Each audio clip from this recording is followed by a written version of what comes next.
his wife always used to cut the ends off the turkey to put it in the oven, right? And it always come out this great flavour. And he's like, why do you do this? I says, well, because my mother always did it. Right? It's just a special way we do it preparing the turkey, where we cut one end off here and one end off here, and for some reason it always comes out great. And he was curious. He says, well, I want to go ask Grandma. And so, went to his mother's mother and says, Grandma, why do you always cut the ends off the turkey? He says, oh, very simple. It wouldn't fit in my oven. Right? And we have these beliefs that are passed down, like cutting the ends off a turkey, and we never question them because it's what we did yesterday.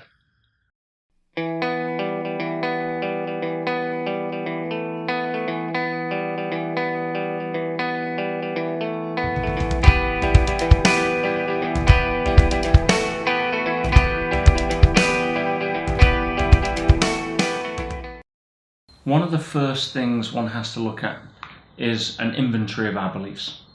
It's something that we never get to really sit down and question. Never taught. Usually doesn't occur to us. Most of us have a belief that we can't change beliefs. So if I offer a little bit of insight into where some of the beliefs come from, it allows us to be open to the fact that we can question them. If you have a computer system and you have a certain operating system, which is essentially what our beliefs form, they form the primary operating system of our current mentation and our way of being able to work and interact with the world and our own inner world, etc. Our beliefs form all of the gateways to reason, to answers, to direction of thought, to all of the meaning, all filtered through our beliefs. And what is a belief? A belief is nothing more than a feeling of certainty about something. Let's get that up front. These aren't casting stone. It's a feeling of certainty. You've had sometimes you believe something and then you've figured out that you were dead wrong and you've changed your belief. Or you get a different reference and you change your belief. So beliefs are innately changeable. The challenge is when we start attaching identity to it, we start attaching things like self-esteem, self-worth, all the things that we don't want to threaten because it triggers the fear that we're not enough. And once we do that, we start to hold on very tightly to beliefs. Now, I've said many times that the first belief you should question is the one that you're most certain about, because that's the one that has the potential to hold you back the most. So let me explain a little bit about where beliefs can come from. Let's go back to some neuroscience. When a baby's born, it essentially exists in two states of brainwave, delta and theta. Delta is sleep, which is why babies sleep a lot, and theta is essentially unconscious programming. It's the state associated with hypnosis. Now, what that means is that the prefrontal cortex, the frontal lobes, are not engaged or switched on. The prefrontal cortex is the reasoning part of the brain. It's the analytical, the logical, the questioning, the intelligent part of the brain that can sit back and say, hang on a minute. Now, why would nature and evolution and its infinite wisdom have a child not engage the front part of its brain until around about 7 years old, when it hits kind of a brain puberty and then starts to develop the ability to get into alpha and beta and essentially develop conscious reasoning? Well, it seems perfectly obvious to me. They're not in a position where they're smart enough to have enough experience to make those decisions. Now, parents, having hopefully had a bit more experience and whose job it is to prepare that child for adulthood and bring them through that journey, they do have the ability to have conscious reasoning. So evolution sets it up very smartly that they should be able to input or give input into the child when the child's doorway for acceptance of information is wide open. So you're 4 years old, 5 years old, you go to the toy store and daddy's there, you're holding daddy's hand and you see a toy or whatever, and or you're in the Walmart and you walk past the toy shelf and you're like, daddy, I want the toy. Now, daddy's having a hard time. He's just had an argument with mum. They're having some rocky issues. He can't pay the gas bill. He's got redundancy threatening at work. He's scared about not being able to provide as a father because that threatens his identity. He's got his own stuff going on, right? And he's like, he can't afford a toy, right? It's the last thing on his mind right now, right? He's been lumbered to take the kid around, even though he's stressed out of his mind because the wife's got an appointment at the dentist, whatever it may be. Daddy, please can I have a toy? Now, in the mind of the 5-year-old, all they see is the toy. Right? They want the toy. Wow, look, play, toy, me. But daddy's in a different world. He's like, listen, sorry, you can't have a toy right now. So, but daddy, I want a toy. Why? Because the child wants a toy. Please, please, I want to try. Now in his frustration, because he's now getting embarrassed because the kid's causing a scene, he turns around and says, "Sir, I said you can't have a toy. You're not good. You don't deserve it." Now in that moment, what's happening? You've got complete openness to the unconscious programming and operating system of a kid, and you've just put in a program that says you don't deserve it. The experience of the child is now undeserving, unworthy, unlovable, not good enough. Now, if you were to go forward, let's say the child was 8, 9 years old, they would have the front part of the brain active. They would have access to alpha and beta, and they would have enough of that brain engagement to probably turn around and say, you know something, caught dad in a bad mood. Not the best time to ask for a toy, right? I'm going to wait until dad decides that he's in a good mood, and when he's in a good mood, he's happy, smiling. Then I'm going to hit him with the whole, can I have a toy, right? So, but you don't have the ability to be able to do that. So that's unfortunately, a lot of the times when we're kids, we get all of these inputted programs from our parents without having the ability to question. The point to note here is that our parents are only trying to deal with what they're dealing with in their own way. We as kids tend to look at our parents and have a rule or a belief that says mom and dad had to be perfect, and therefore I'm screwed up because they didn't get the job done properly, which leads to the international epidemic of blaming our parents, which is a whole different topic. That's basically the short version of that, is that I can't get well because my mum is an alcoholic. Well, that's just a lie. Your mum's trying to cope with whatever she's trying to cope with. My mother was an alcoholic. But does that mean if my mum suddenly didn't become an alcoholic, I would then miraculously heal overnight? No.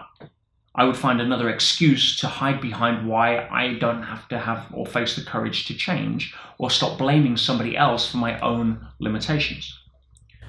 Now, when it comes back to beliefs, if we are unconsciously accepting beliefs up to like 7 years old, then there's a lot of patterns that can stay there in the operating system. And a lot of the time we're ran by those patterns. But it's only because we haven't re-questioned those beliefs. If you believe something, why do you believe it? And the answer, because I do, isn't good enough. Oh, because I've always believed it. Well, okay. That's the same question. I remember Zig Ziglar telling a story one time about his wife always used to cut the ends off the turkey to put it in the oven, right? And it always come out this great flavor. And he's like, why do you do this? He says, well, because my mother always did it. Right? It's just a special way we do it preparing the turkey, where we cut one end off here and one end off here, and for some reason it always comes out great. And he was curious. He says, well, I want to go ask Grandma. And so, went to his mother's mother and says, Grandma, why do you always cut the ends off the turkey? He says, oh, very simple. It wouldn't fit in my oven.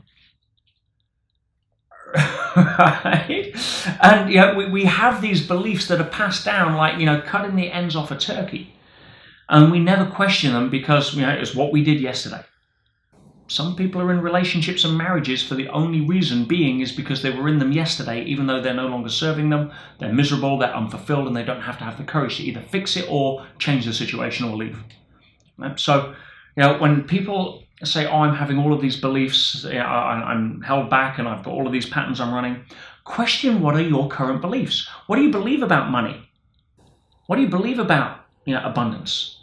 And why do you believe it? Why did you choose to believe it? And listen to the language there. Because unless you accept responsibility for choosing your beliefs, oh, it wasn't my fault. I was in hypnosis for the first 7 years of my life, and mum and dad, drilled it into me, so it's not my fault. No, that's just to me. That's just victim mode. That's just I'm giving up the excuse to take responsibility now for thanking mother and father for those beliefs and limiting beliefs that provided a contrast frame for me to now know what I don't want. Okay, now I choose some new beliefs. Now, what do you need to essentially assist with new beliefs? New references. What do you need to generate new references? New experiences. What do you need to create new experiences? New decisions to do something different. That's why, great quote from Robin Sharma, the fears you don't face become your limits. What are you scared of? Why? It's only a limiting belief. We have 2 natural fears, and that's loud noises and falling. Everything else is a learned fear. Most people have a learned fear around scarcity of money, of love, of time, because they link running out of those things to something that triggers the fear they're not enough. Why does that happen? Simple. From a very, very young age, we are conditioned to feel that love is conditional. It's earned. It's earned through doing the right behavior. So if you're a baby, 18 months old, you can't do anything wrong. You cry at night because you got colic. You don't care and say, hey, Mum and Dad's not slept well for the last couple of nights. I'm going to sit here and suffer. No.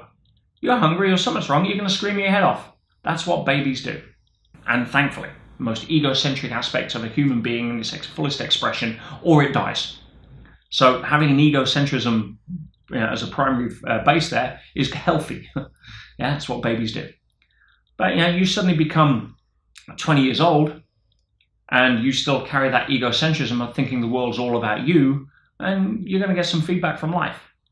And there's a moment where the parent and the child have this interaction where the parent really understands or thinks the child understands this two-way communication. So you can't turn around to a baby and say, please stop crying at 3 a.m. It's not happening. But around about 2 years old, there's a communication exchange where you now pretty much understand what Mum and Dad's saying. And you have these terrible twos, as they're called, because they throw a lot of tantrums. Again, understanding context. Why do you have terrible twos? Because they're going through a transition period of knowing that they're no longer the center of the universe, but they still want to be. And so when you see that, you understand. It's like, oh my God, my child's just turned into this, sort of ogreish nightmare, out of Hellraiser, and stamping his feet and screaming. Well, no, once you understand that, you don't blame the child. The child is just going through the growing pains of moving from one level of evolution of consciousness to another. And to the degree that they hold on to that, I still want to be the center of the universe, it's going to be the degree of pain that they're going to experience on letting go to move to the transition. That's called feedback from life. So once that transition is there, and once the parent realizes there's a two-way street, the parent moves into usually a model of behavior of rewarding the child with the perception of love and connection and approval and validation and inclusion and all of that stuff when they do what the parent wants. And from the child's perspective, the illusion of withdrawing that or withholding it if they don't. You do something good, you get a big squeeze and a toy and a chocolate. If you do something bad, you're grounded, you're not going out, you're not going to play with your toys, whatever it may be. You get the idea. So by the time we get our earliest cognitive memory, which is around about the sort of, pre-brain puberty time, where we're starting to spend a little bit more time up in sort of theta, breaking the sort of level of alpha. So we're getting to like 4 or 5 years old, moving forward. That's when we can start actually remembering stuff, rather than just the occasional flashback in a dream. But most people's earliest memories anywhere between 3 and 5 years old. We've already got years at that point, for a lot of people, of conditioning and training that love is conditional, provided you behave a certain way. You're a good boy, you're a good girl, you do as you're told, you act how Mum and Dad want you to act. And we then spend the rest of our life validating that through our own relationships and projecting it into our world. So if we feel that anything threatens our sense of love, time, money especially, because it's linked to our self-worth, our net worth and self-worth in modern society is very firmly linked through the media, and society's projections of value, then we will do almost anything to avoid the fear that we're not enough, because growing up as a kid, that was the biggest obstacle. Mum and Dad didn't love me, I didn't feel loved, I didn't feel and it's biological. Kids will die if they're not physically hugged. It's called failure to thrive syndrome. You see the research that's done in the orphanages in Eastern Europe, whereby a lot of when it first came on the media, a lot of these orphanages, they raised a lot of money for them. So they were sent a load of resources, books, toys, computer games, all that kind of stuff. And what happened? Nothing. In terms of the mortality rate, didn't change. Why? Because they weren't given love. They're given accessories, resources. But you go to an orphanage that has no money, no resources, no toys, nothing, and you give the kids love, every biomarker you can measure, IgA, growth hormone, all immune system markers, blood counts, enzyme, everything up, based upon only one correlatory factor: being hugged, touched, appreciated, loved, all of that stuff. It's wired into who we are, biophysically, biochemically, neurologically, genetically. If we have the situation where we are not feel we're not being loved, it triggers the fear that we're not enough. Why? Because that was the primary pattern that's installed when we're growing up, and we feel that we have to be enough in order to get love from mum and dad, or our parental figures at the time. So, if we have a belief that around money, around time, around all of the stuff that we've never questioned, it's usually because we're holding it in a way that's trying to protect us from experiencing the primary fear. Why? What are your beliefs about abundance? Oh, well, I believe I'm not worthy of abundance. That's the inherent belief because mum and dad never gave me everything I wanted. Or I was told that I had to work hard enough in order to be good enough. Well, how do you quantify that? You don't. I had a primary question running my life for years, which is, how can I achieve more? Well, the upside to that is it made me a millionaire in my early 20s. It built me lots of successful businesses and all the rest of it. The flip side to that, the two-edged sword, is that I was massively unfulfilled every step of the way. Why? Because as soon as I achieved my next Ferrari, my next goal, my next this, what was I saying? How can I achieve more?